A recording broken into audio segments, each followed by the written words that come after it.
أعوذ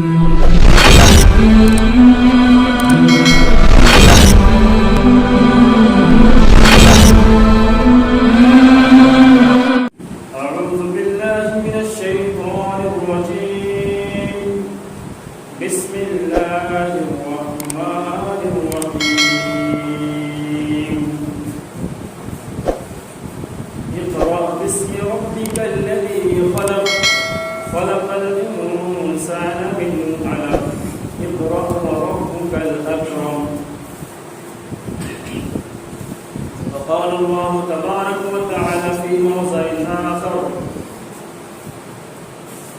يا أيها الذين آمنوا قوا أنفسكم وأهليكم نارا وقودها الناس والحجارة عليها ملائكة غلاظ شداد رب اشرح لي صدري ويسر لي أمري واحلل عقدة من لساني يفقهوا قولي رب زدني علما اللهم رب زدني علما.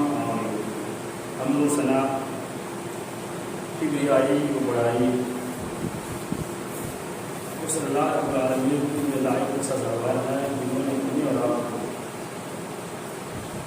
رمضان مبارک کا مہینہ دیا اور پھر ہمیں اور آپ کو رمضان مبارک کے مہینے کو روزہ رکھنے کی توفیق دی. پھر ہم سے یہی رمضان کا مہینہ الوداع ہو کر ہمارے گھروں سے چلا گیا. صلی اللہ العالمین کی شکریہ ادا کرنے کو بھی ختم نہیں کیا جا سکتا ہے. مختصر مناسب سمجھتا ہوں جمعے کا خطبہ ہے الحمدللہ. اس کے بعد ہمارے آخری پیغمبر جناب محمد رسول اللہ صلی اللہ علیہ وسلم بارنا سے دعا کروں الہ العالمین قیامت کی صبح تک سورج طلوع ہونے تک بے شمار درود و سلام پھولوں کی بارش برسا پھولوں کی بارش برسا جناب محمد رسول اللہ صلی اللہ علیہ وسلم کی ذات گرامی پر اللہم صلی وسلم وبارک علیہ. سامعین کرام، میں نے خطبے مسنونہ کے بعد قرآن کریم سے 2 جگہوں سے دعائیں پڑھی ہے.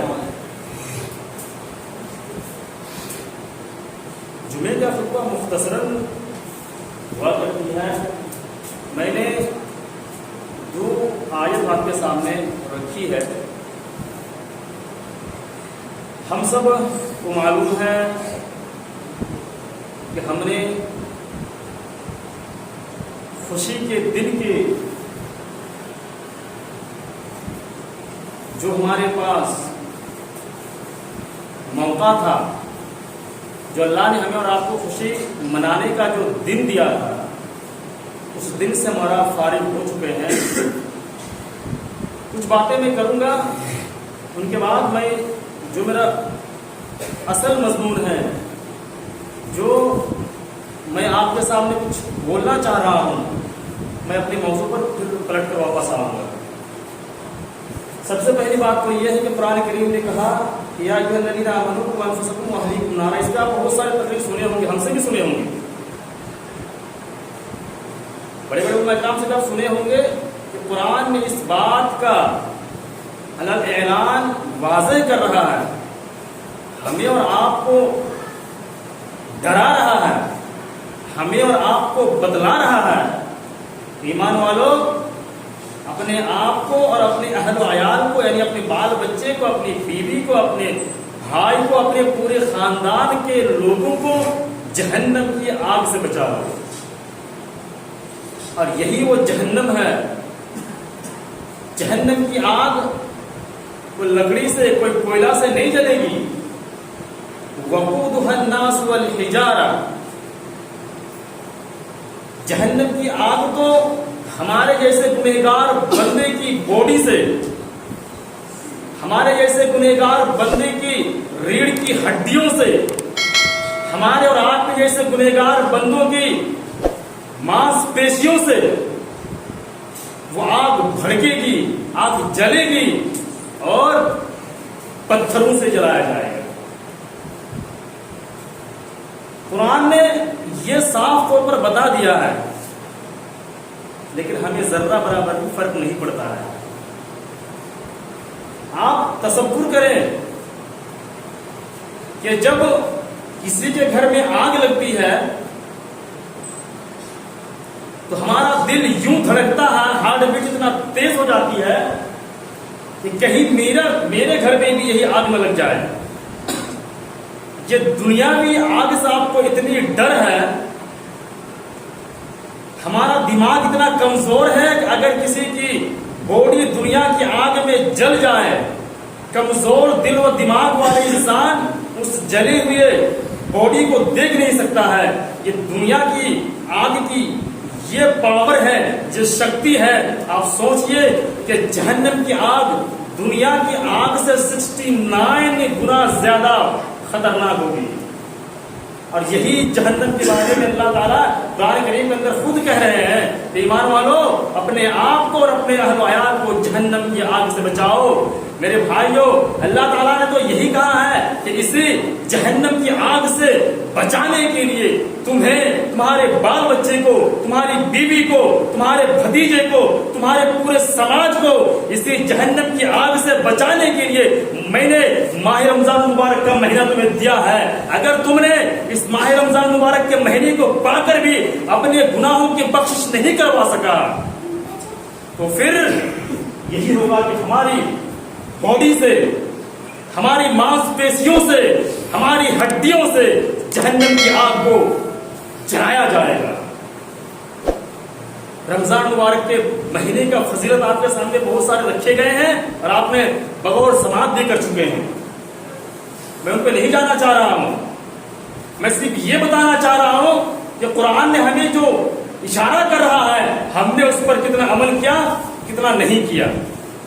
آپ گھر کے ذمہ دار ہیں، آپ کے بیٹے ہیں، آپ کا بھتیجا ہے، آپ کی بیٹی ہے، آپ کی بیوی ہے، آپ گھر کے مکھیا ہیں، آپ گھر کے سرپنچ ہیں۔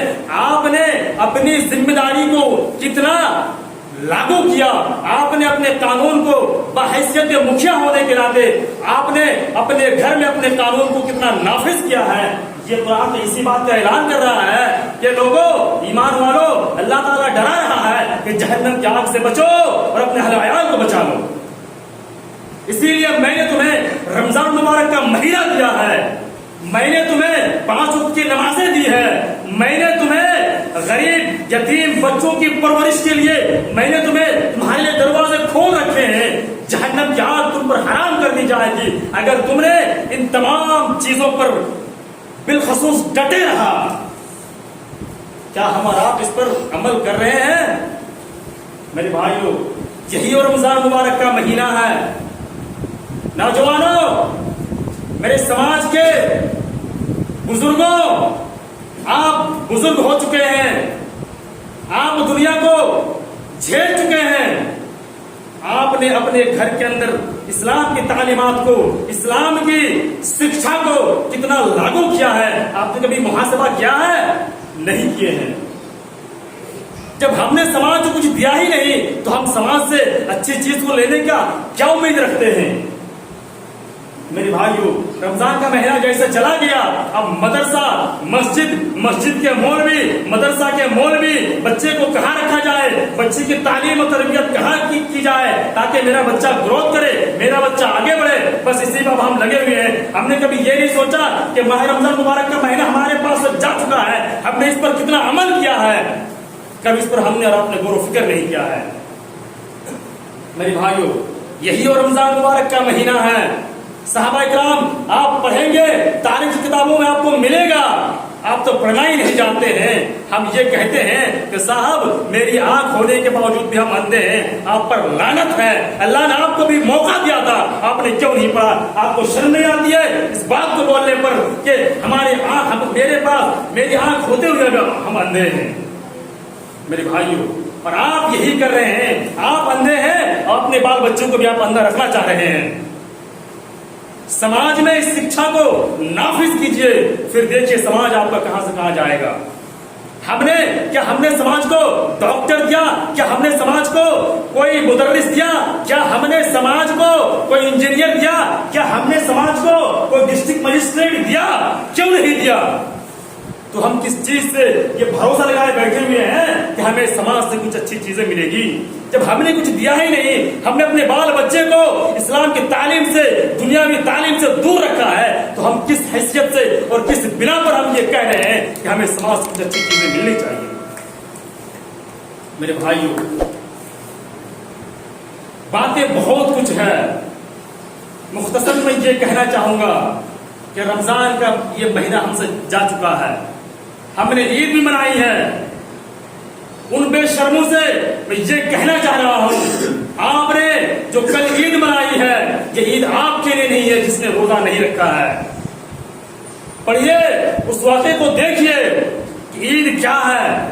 عید کے روز ہم نے رمضان کے روزے رکھے یا نہیں رکھے ہمیں کوئی فرق نہیں پڑتا ہے، جیسے عید کی چاند نظر آتی ہے ہم خوشی سے جھوم اٹھتے ہیں۔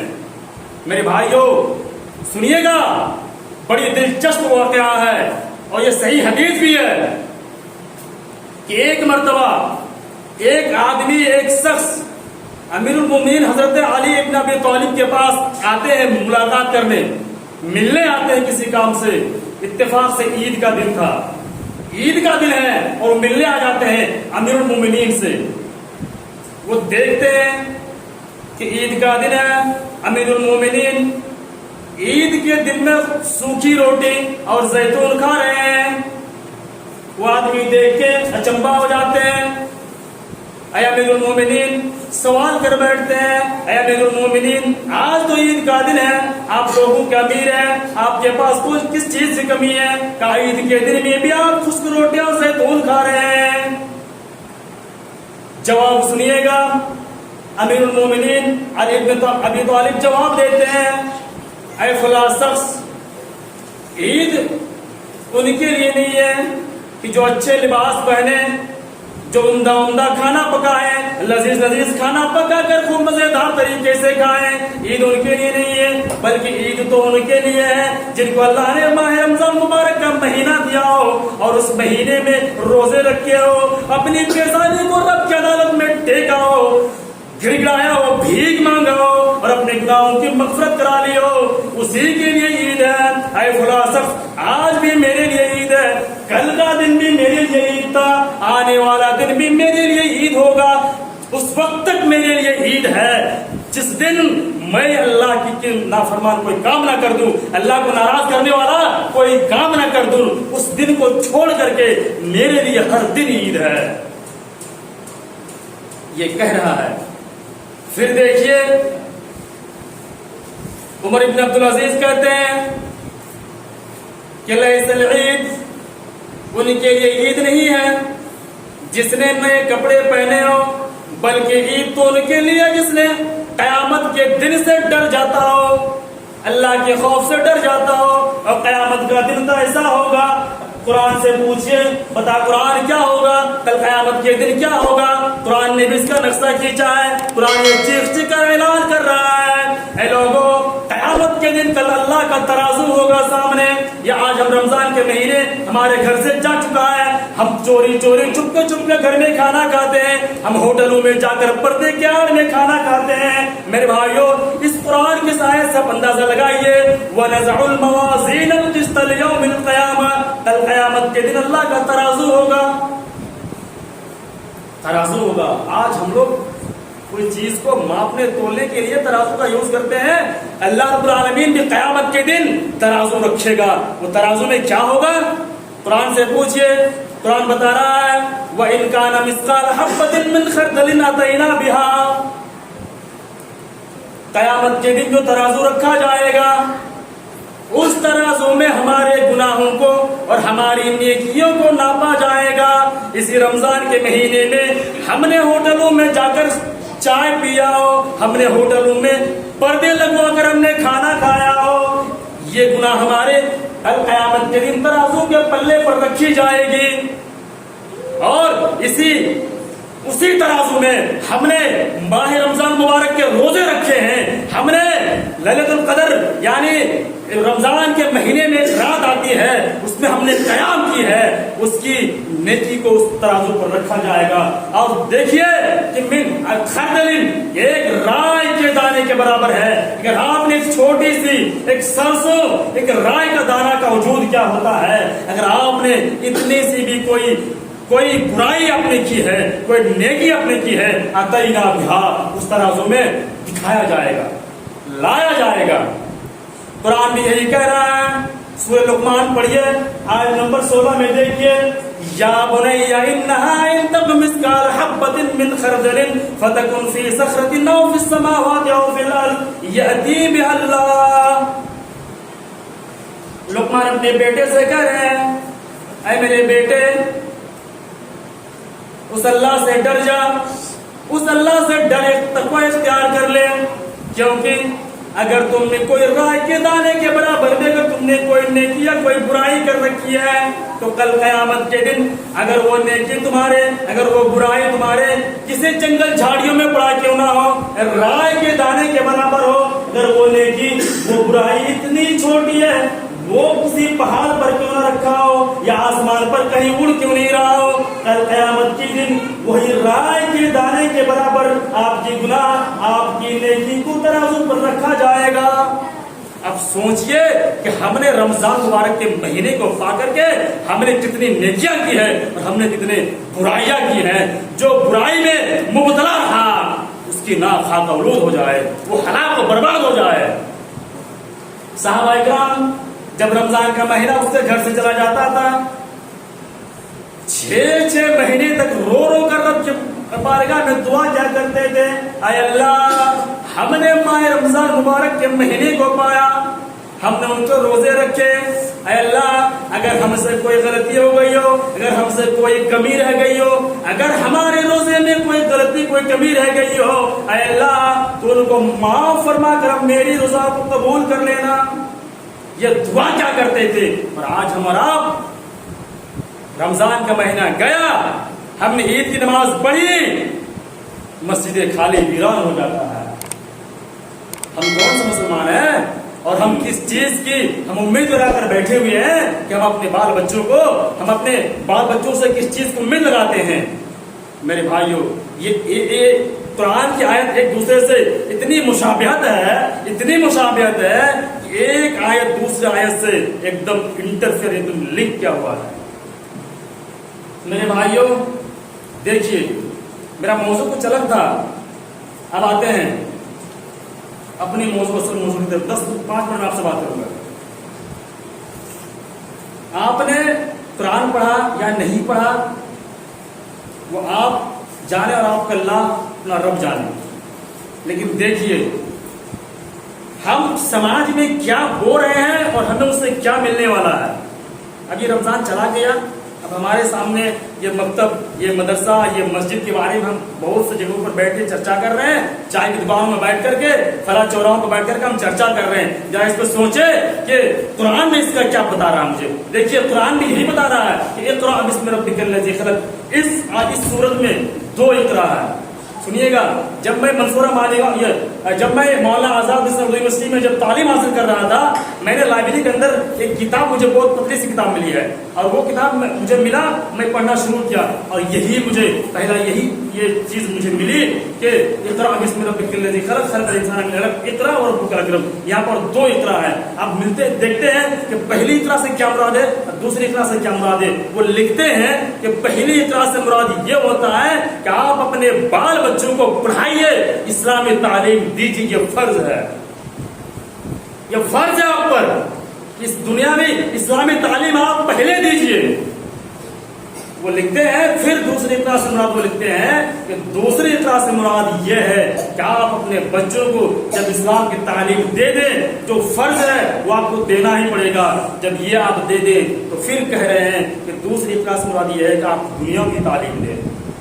یہی تو ہم دعا کرتے ہیں رب کی عدالت میں، ربنا آتنا فی الدنیا حسنۃ وفی الآخرۃ حسنۃ وقنا عذاب النار. اے اللہ تم میرے لیے دنیا میں بھلائی عطا فرما. ہم دنیا کے لیے دعا کر رہے ہیں.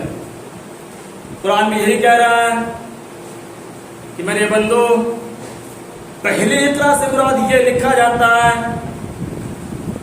لکھتے ہیں لکھنے والے مفکر محدث لکھتے ہیں کہ پہلے اقرا سے مراد اسلامی تعلیم ہے. آپ اپنے بچوں کو اسلامی تعلیم دیجئے. اگر یہی بچہ آپ اسلامی تعلیم نہیں دیں گے، آپ جیسا بہانہ بازی کر رہے ہیں، ہمارا جیسے بہانہ بازی کر رہے ہیں کہ صاحب میری آنکھ ہے تو یہ منتے ہیں قرآن نہیں پڑھ پاتے ہیں، آپ کا بچہ بھی کل یہی بہانہ بازی کرے گا. رمضان کا مہینہ انہیں بھی ملے گا، یہی بہانہ بازی آپ کی طرح وہ بھی کریں گے اور اس کے ذمہ دار آپ ہوں گے. قرآن کہہ رہا ہے کہ اپنے بچوں کو تعلیم دیجیے، اسلامی تعلیم پہلے دیجیے، پھر آپ دنیاوی تعلیم دیجیے. اور جب ہم یہ دعا کرتے ہیں ربنا آتنا فی الدنیا حسنۃ وفی الآخرۃ حسنۃ وقنا عذاب النار، اے اللہ تو دنیا میں ہمارے لیے بھلائی عطا فرما، پھر آخرت میں بھی ہمارے لیے بھلائی عطا فرما. ہم دنیا میں بھلائی کس بنا پر مانگ رہے ہیں؟ ہم نے سماج کو کیا دیا ہے؟ ہم نے سماج میں کتنا حافظ قرآن دیا ہے؟ ہم نے سماج میں کتنا ڈاکٹر دیا ہے؟ ہم نے سماج میں کتنا انجینئر دیا ہے؟ ہم نے سماج میں کتنا علماء کرام دیا ہے؟ کل ہمارے گھر میں اگر جنازہ نکلے تو جنازہ پڑھانے والا کوئی ہمارے گاؤں سے کوئی آدمی نہیں مل رہا ہے. کیوں؟ ہم کس بنا پر یہ امید لگائے بیٹھے ہوئے ہیں کہ صاحب ہمارے ساتھ تو برائی ہو رہی ہے، ہم تو گولی اور گاجر کی طرح کاٹے جا رہے ہیں. یہ ہماری نا اتفاقی کی وجہ سے اور ہماری نا سمجھ کی بنا پر ہمارے ساتھ یہ کیا جا رہا ہے. میرے بھائیو، آپ اپنے بچوں کو تعلیم دیں. جب تک آپ اپنے بچوں کو تعلیم نہیں دیں گے، سماج آپ کا پچھڑتے پچھڑتے پورے حالات تباہی کی طرف چلا جائے گا. اگر آپ نہیں دیں گے، کل جب آپ کی روح نکل جائے گی، یہی بچہ آپ کے لیے دعا نہیں کرے گا بلکہ آپ کے لیے بد دعا کرے گا، گالی دے گا اور یہ کہے گا کہ یہی میرا کمبخت باپ تھا، یہی میری کمبخت ماں تھی جس نے مجھے پڑھنے کا موقع نہیں دیا. میں بڑا ہوا، بالغ کو پہنچا، مجھے باہر کمانے کے لیے بھیج دیا. کل قیامت کے دن یہی بچہ آپ کے لیے یہ مشکل کھڑا کر دے گا، آپ کو جنت میں جانے سے روک لے گا. میرے بھائیو، قرآن کسی چیز کا اعلان کر رہا ہے، یا ایھا الذین آمنوا لا تلھکم اموالکم ولا اولادکم عن ذکر اللہ. ایمان والو، کہیں تمہیں ہلاک و برباد نہ کر دے اللہ کے ذکر سے تمہاری اولاد اور تمہاری یہ مال و دولت. آخر میں وقت کی قلت ہے، میں یہی کہنا چاہ رہا ہوں، پھر دوبارہ میں آپ سے یہی کہہ کے جا رہا ہوں، آپ اپنے سماج کو اگر اچھا دیجیے گا تو یقین مانیے کل آپ کو اچھا چیز ملے گا. آج تراویح کی نماز پڑھانے میں آج ہمارے امام میں ایک حافظ قرآن نہیں مل پا رہا ہے. کبھی آپ نے سوچا ہے کہ آپ کے پاس بیٹا نہیں ہے؟ کیا آپ کے سماج میں کوئی ایسا ہونہار بچہ نہیں ہے؟ یہ جو چھوٹے چھوٹے بچے ہیں یہ مستقبل کے ہونہار بچے ہیں. اس بچے کے مستقبل سے ہم اور آپ جیسے آدمی کھلواڑ کر رہے ہیں کہ ان کو پڑھنے کا موقع نہیں دے رہے ہیں. ان کے اندر وہ چیز نہیں ہے. آج یہی چھوٹا بچہ جب کل بڑا ہوگا، اگر آپ ان کی صحیح پرورش کریں گے، یہی بچہ کل ڈسٹرکٹ مجسٹریٹ بنے گا، یہی بچہ کل حافظ قرآن بنے گا، یہی بچہ کل ڈاکٹر بنے گا. پھر آپ کا یہی بچہ آپ کے سماج میں پھول کھلائے گا. میرے بھائیو، گلاب کیچڑ میں ہی کھلتا ہے، گلاب کیچڑ میں ہی کھلتا ہے. آپ یہ مت سوچئے کہ مولوی صاحب ہم اپنے بچے کو کہاں تعلیم دیں، کیسے پڑھائیں. میرے بھائیو، بارگاہ سے یہی دعا کرتے رہا العالمین، ہم نے جو یہ 30 روزے رکھے ہیں، اے اللہ اگر ان روزوں میں ہمارے کوئی غلطی، کوئی کمی، کوئی شیطانی چکر میں آ کر اگر کوئی ہم سے کوئی غلطی، کوئی خامی ہو گئی ہے، اے اللہ ان کو تم معاف کر کے ہماری یہ رمضان مبارک مہینے کی جو ہم نے روزے رکھے ہیں ان کو قبول فرما. آمین. وما علینا الا البلاغ.